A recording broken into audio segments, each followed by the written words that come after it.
Hear about this guy, Hasanabi? Apparently he went on CNN. Hasan Piker. This is a secondary channel upload here. I couldn't find it in the main CNN channel. Maybe I'm just an idiot. I only looked real quick. Hasan Piker, a.k.a. hasanabi, meets CNN's Donnie O'Sullivan. Wow. Who is Hasan? Twitch streamer. There you go. Asked and answered. All right, this comes as Democrats right now are pinning their hopes tonight on this man, Hasan Piker, the left's biggest influencer. In fact, Do you guys think that I would be more popular with Gen Z if I could grow a broccoli cut? I think it's a little bit up in terms of like his competitive advantage that Hasan can grow a broccoli cut and I can't. My hair is at most mildly wavy. If I had just like a nice, like a boom, you know what I mean? Are you sure you can't? Well, I would need to get it like permed or something. I don't know. 7.5 million people tuned into his live stream on election night. 7.5 million. So who is he? And is he getting young men to swing left? Donnie O'Sullivan went and talked to him, and he is out front. Just get muscles. I was saying this because I saw Hasan post his fit pics because he's been cutting on the TL. And my take on this is that you don't actually know whether or not he or I is in better shape unless I take my shirt off on stream. Right?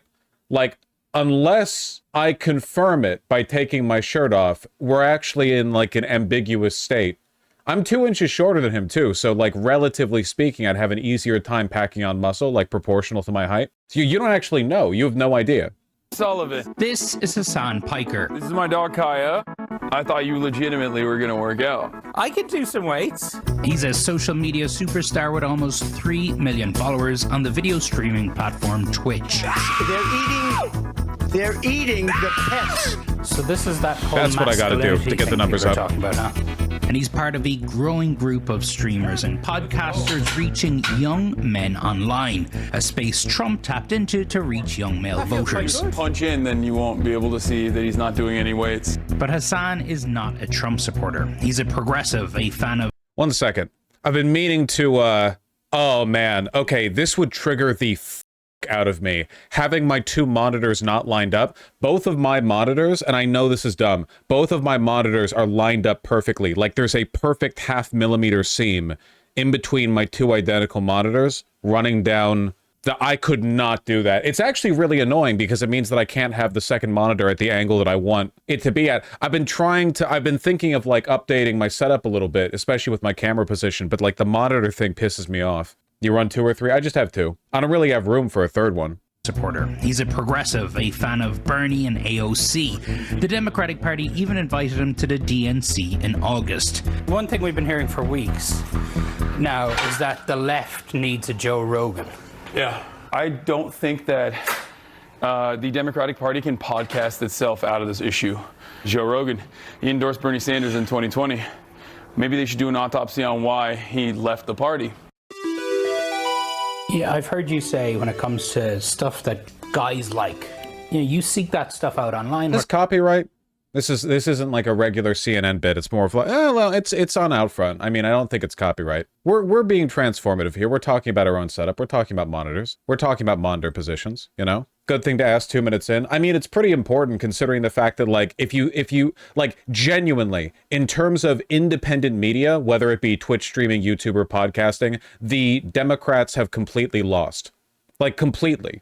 Hasan is literally the largest figure they have, and he doesn't even like the Democrats. Like the synchronicity, the degree to which the Democrats have engaged in like audience capture in this space, it's pathetic. So like it's a pretty important question, you know? He's right though, they're not going to podcast their way out of this issue. It's a fundamental problem. The main problem is that it's not exciting to be a Democrat. That's it. People are restless, people are sick of the status quo, people are upset with the way things are going, and because the average voter is really dumb, they don't have like a good idea of what's wrong or how to fix it. So they want a strong narrative, a strong message. They want it to be exciting, like they feel like they're being part of they're part of an active solution to fix things, not like a passive, let a bunch of technocrats fix things behind the scenes kind of deal, you know? They don't want to elect a bunch of status quo do-nothings who say they're going to like incrementally address the problem by, you know, tweaking a few numbers or whatever. Whether it's watching a streamer, whether it's watching guys talking about working out and fitness, You say that the right wing just dominates that space. Yeah. Why? Well, I think that's why I started on Twitch, right? I know for a fact that the video game space is like people who consume this culture, people who are a part of this culture are not all right wing. I wanted to showcase to people that like, no, you can be a progressive person, you can be a leftist and like have fun at the same time. How many is people true. were watching your live stream on election night? The total unique number was 7.5 million. Almost as much There's a as me. general sense that when it comes to the world of podcasts, alternative media, I don't even know what you want to call it, that Trump did a much better job at that than Democrats and Harris. Absolutely. I think that's true.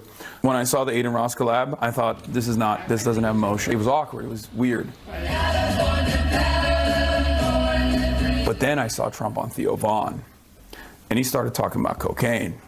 And I was like, uh-oh, this humanizes him. Cocaine So, will make you're way up with cocaine more than anything else you can think of. cocaine will turn you into a damn owl, homie. You know what I'm saying? It'll. Harris did consider going on Joe Rogan, Yeah.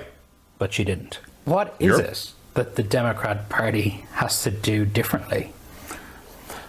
Well, I think that they need to change their policies. It's a policy thing. Yes, it's 100% a policy thing. Because I'll say, Which is the boring answer. Although it would be very self-serving for me to say, I'm the left's Joe Rogan, the Democratic Party should give me millions of dollars. That's not going to solve this problem. That issue notwithstanding, it's not just policy, right? It's like narrative. It's how you deliver the policy. Because, like, keep in mind, not Joe Rogan, sorry. Joe Rogan. Joe Biden, objectively the most pro-labor U.S. president since FDR, nobody feels like it. And the reason for that is because all of the pro-labor messaging that came out of Joe Biden's administration was just standard Democrat affair, you know? We're bringing power back to the people, da-di-da-di-da. There was no identified enemy. You can't be pro-union, really, without being anti-business. Pro-union is anti-business. Let's not, like, fool around here. If you support unions, you are supporting the ability for workers to organize against the interests of the owning class. You're not like this. This isn't like a rising tide lifts all boats kind of deal. You are objectively weighing the scales in a direction, the correct direction, I might say, the right direction. The scales are already weighed enough in the other direction. So you're not going to get anywhere with those policies. I mean, how much did union members even break in favor of Joe Biden? Sure, maybe UAW, but we saw with Teamsters, not even. And there's like a huge number of people in the Teamsters unions. Massive. In a largely de-unionized country like this. I mean, the fact that even the existing unions aren't really swinging massively in your favor, you need a strong narrative. It's not just policy. What will solve this problem is if the Democratic Party actually adopts real left-wing economic populist messaging instead of purposely avoiding that stuff because they're terrified of upsetting their corporate donors. I think Trump speaks to male insecurities better, and I think Trump speaks to the anger that people have, whereas the other side of the political spectrum does not speak to that anger at all. There's been a lot of controversy around you. Yes. The way you talk about Israel is viewed by some as anti-Semitic. Yeah. It's so up that you can be labeled controversial for the way you talk about Israel, for being anti-Israel, when the default, like, normal accepted position for pro-Israel people is just like pro-genocide. Like the norm, the like widely accepted position on Israel, the standard position to have, certainly if you're in government or in media, is like Israel is just defending itself by systematically starving the entirety of North Gaza, denying aid, lying constantly about the way they conduct their attacks, killing civilians, raping people to death, like all that, like all of that. This is just like packaged in a Israel has a right to defend itself. That's the norm. Meanwhile, if you're even remotely anti-Israel, you get, dude, Greta Thunberg was in the top 10 stop anti-Semitism's list of anti-Semites. What are you talking about? Are you anti-Semitic? Of course not.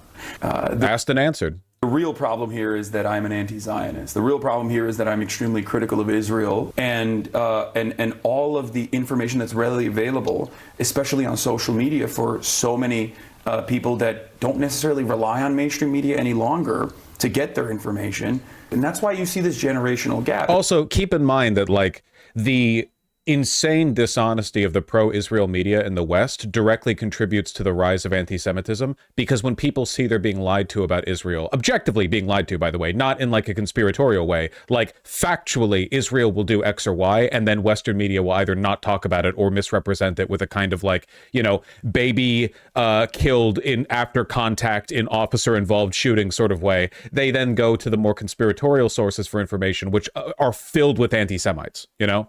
Like, obviously, if there is a gap of legitimate information on the subject, people will turn towards illegitimate information. That's straightforwardly the case. Yeah. If you're over the age of 35, you're still operating on the old boundaries. You're like, no, Israel's the most moral democracy in the Middle East, maybe in the world, right? Like, and I think that the major generational divide that is, I think, in a very damaging way, feeding into the mistrust overall that people have with mainstream news in general, is coming from that. Joni O'Sullivan, CNN, Los Angeles. Yeah, it was just, so thoughtful. Is that it? Is there not like a larger chunk there? Important to hear that. Ken Martin is out front. He is running to be the next chair of the DNC. He's the current chairman of the Minnesota Democratic Farmer Labor Party. And I really appreciate your time, Ken. So, you know, you hear Hasan. There is. I couldn't find it when I looked on CNN's website, CNN's YouTube channel, like as a segment. They didn't let him go into detail at all. Yeah, it was literally just like, are you the left Joe Rogan? Also, are you anti-Semitic for being anti-Israel? It's crazy. Yeah, I don't see it here. More of a niche segment, I suppose. Look at my media dog. It's pretty insane. Yeah. I mean, look, it's just, apparently this was a 1.5 hour interview. Okay. All right. We're not going into it that deep. We're not going into it that extensively. Let's not go crazy with it here. Let's not go wild with it. You know, they showed his muscles for like 90% of it. Okay. Well, you know, they're appealing to a demographic, right? Though, you know, if you look at the results of the past election, gay people and women already mostly voted for Kamala Harris. I don't know how much you're going to win over the needed audience there. Well, you know, whatever you can do. Look, the Democrats are not going to, I genuinely do not believe the Democrats understand why they lost. And again, when I say the Democrats here, I mean like the consultants, you know, the inner circle. I still don't think they understand why. You know, I think that, and you see a lot of this on Twitter, by the way, you see a lot of people defaulting to this, where liberals, when confronted with the results of material forces they don't understand or can't comprehend, they just shrug and say, well, I guess Americans are evil and this is what they want. You know what I mean? Like, even the voters will be like, well, I guess, you know, we've tried nothing and we're all out of ideas. I guess Americans are just bad, and, you know, they'll get what they deserve. It's what liberals have been doing for, like, you know, people in the South for decades. Even I do this sometimes, though I try to pair it with more meaningful analysis than that, right? Like, I understand being a bit spiteful, but, you know, under the spite, you have to have like a good idea for why this is happening.